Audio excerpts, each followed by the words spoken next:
చేస్తున్న అప్పులన్నీ ఏమవుతున్నాయి? వీరు రిక్రూట్ గారు. నెక్స్ట్, రాబోయే సర్కారుకు బొప్పి కట్టేలా అప్పులు. ఇంకోరు, అప్పులు తెచ్చిన 7,34,00,000 కోట్లు ఏమైనాయి? మళ్ళీ వాళ్ళే అంటే వాళ్ళు కూడా డిసైడ్ చేసుకోలేకుండా ఉన్నారు. ఇప్పుడు చంద్రబాబు నాయుడు గారు ఒక మాజీ ముఖ్యమంత్రి, మాజీ ఫైనాన్స్ మినిస్టరు. ఏం బేసిస్ మీద మీరు 13 లక్షలు అంటున్నారు? యనమల రామకృష్ణుడు గారు సుదీర్ఘమైన కాలం ఫైనాన్స్ మినిస్టర్గా పనిచేశారు. ఏం బేసిస్ మీద మీరు అంటున్నారు? సరే, మిగతా వాళ్ళంటే ఫ్రెష్గా వచ్చిండొచ్చునండి, ఫ్రెషర్స్ ఎవరన్నా అట్లా చెప్పిండొచ్చు, నేను దాన్ని డిస్కౌంట్ ఇస్తున్నాను. ఇక్కడ అండి లాస్ట్ టైము నేను చెప్పడం జరిగిందనమాట. ఏమని? అవును, రాష్ట్ర పరిపాలన సక్రమంగా జరిగినాయి, ఆదాయాలు పెరిగినాయి, కానీ కోవిడ్ వలన ఎన్నో ఇబ్బందులు వచ్చినాయి, పెరగవలసినంత ఆదాయాలు పెరగలేదు, అయినా కూడా మీ పరిపాలన కంటే కూడా బాగా ఆదాయాలు పెరిగినాయి. ఇవన్నీ నేను విత్ ఫిగర్స్ ఇచ్చినాను. ఏం ఫిగర్స్ ఇచ్చినాను నేను? All figures are quoted from documents. ఏ డాక్యుమెంట్స్? కేంద్ర ప్రభుత్వానికి సంబంధించిన డాక్యుమెంట్స్ నుంచి, సిఏజీ నుంచి, ఆర్బీఐ నుంచి. మరి అదేవిధంగా నేను కోట్ చేసేదే కాకుండా పలుసార్లు తెలుగుదేశం పార్టీకి సంబంధించిన పార్లమెంట్ సభ్యులు ప్రశ్నలు వేయగా అధికారికంగా కేంద్ర ఆర్థిక శాఖ, కేంద్ర ఆర్థిక మినిస్టర్ ఆఫ్ స్టేట్ వాళ్ళు, వీళ్ళందరూ కూడా ఇవ్వడం జరిగింది పార్లమెంట్లో. అయినా కూడా 13 లక్షలు, 10 లక్షలు. ఈవెన్ మీడియా కూడా చాలా అన్యాయం అండి ఇది.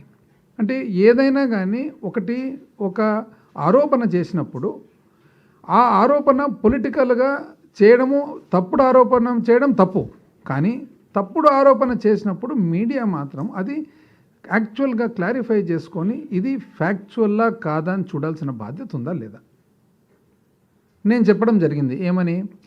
ఆ 2014 నుంచి 19 పరిపాలన కంటే కూడా, చంద్రబాబు నాయుడు గారి పరిపాలన కంటే కూడా మనం చాలా బెటర్. ఏ విధంగా బెటరు? రెవెన్యూ రాబడి పెరిగింది, అదేవిధంగా అప్పు శాతము ఎంతైతే చేయడమో వాళ్ళంత శాతము చేయలేదు. వివిధ ఇండికేటర్స్తో పాటు చెప్పడం జరిగింది.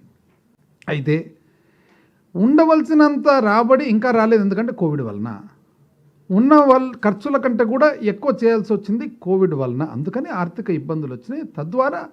అందువలన కొన్ని డిలేస్ జరిగినాయి అనేది నేను ఓపెన్గా ఒప్పుకున్నాను. అది ఇప్పుడు ఏం చెప్తారు చూడండి. ఏది 13 లక్షలని ఆయన అంటాడు, 10 లక్షలని ఈయన అంటాడు. ఇంకోరు వచ్చేసి ఇప్పుడు ఆ 10 లక్షలు కూడా ఎట్లా అంటున్నారు? ఇక్కడ చూడండి, ఇది ఒకవైపు ఏమో 3,76,000 కోట్లు మొత్తం బహిరంగ రుణాలు, 8,256 కొత్త ఉదయ్ రుణాలు, 9,765 కోట్లు ఇంకా నాబార్డ్ రుణాలు. ఇట్లా చెప్పుకుంటూ వస్తే అవన్నీ లెక్కేస్తే యాక్చువల్గా పైన ఇవన్నీ లెక్కేస్తే 1, 2, 3, 4, 5, 6, 7, 8, 9 ఇవన్నీ కూడా రుణకంఠుడు అని పెట్టిన దాంట్లో లెక్కేస్తే 7,68,641 కోట్లు వస్తాయి అంతే. మళ్ళీ 10 లక్షల కోట్లు ఎక్కడి నుంచి వచ్చింది? కింద మళ్ళీ ఫైన్ ప్రింట్లో రాస్తారు. మళ్ళీ 6,602, 32,000 ఇవన్నీ ఏంటివి? పెండింగ్ బిల్లులు 1,70,000. ఎవరు చెప్పారండి 1,70,000 ఉందని? అంటే ఏం బేసిస్ మీద, ఏ ఆధారంగా చెప్తున్నారు 1,70,000 కోట్లని? అసలు ఎంత అన్యాయంగా అండి. డిపాజిట్లు ఇతర మొత్తాలు 28,286, ప్రావిడెంట్ ఫండ్ నుంచి 32,200. ఎవరు చెప్పారండి ఇవన్నీ? అంటే మీరు ఏం బేసిస్ మీద మాట్లాడుతున్నారు? ఇవన్నీ టోటల్ చేసేది తప్పుడు, ఇది ఇచ్చేది. ఇప్పుడు వాస్తవానికి ఒకవేళ మీ ప్రకారంగా లెక్కేసుకున్నా కూడా మీరేమన్నారు? 3,76,000 మామూలుగా ఎస్డిఎల్స్ అన్నారు. 3,76,000 మొత్తము బహిరంగ రుణాలంటే దాంట్లో 2,64,451 కోటి మే 2019కి లేదండి. అంటే 3,76,000 కోట్లలో పాత 2019 నాటికి అది లేదా? అదేవిధంగా ఉదయ్ బాండ్స్ 8,256. ఉదయ్ బాండ్స్ 2016 సంవత్సరంలో కాదండి తీసుకునేది. అదేవిధంగా loans from government of India 33,118. ఇవన్నీ కూడా EAP, externally aided projects. EAP projects అన్నీ కూడా పాత ప్రభుత్వంలో కూడా తీసుకోలేదండి. Non guarantee loans power sector 95,000 కోట్లు, అందులో 69,596 కోట్లు మే 2019 నాటికే లేదా? అదేవిధంగా సిఆర్డిఏ బాండ్స్ 1,500 కోట్లు మీరా మేమండి చేసిండేది. సివిల్ సప్లైస్ 50,000 కోట్లని రాసినారు, దానికి గాను 22,000 కోట్లు సుమారుగా 2019 ముందరిది లేదండి దాంట్లో.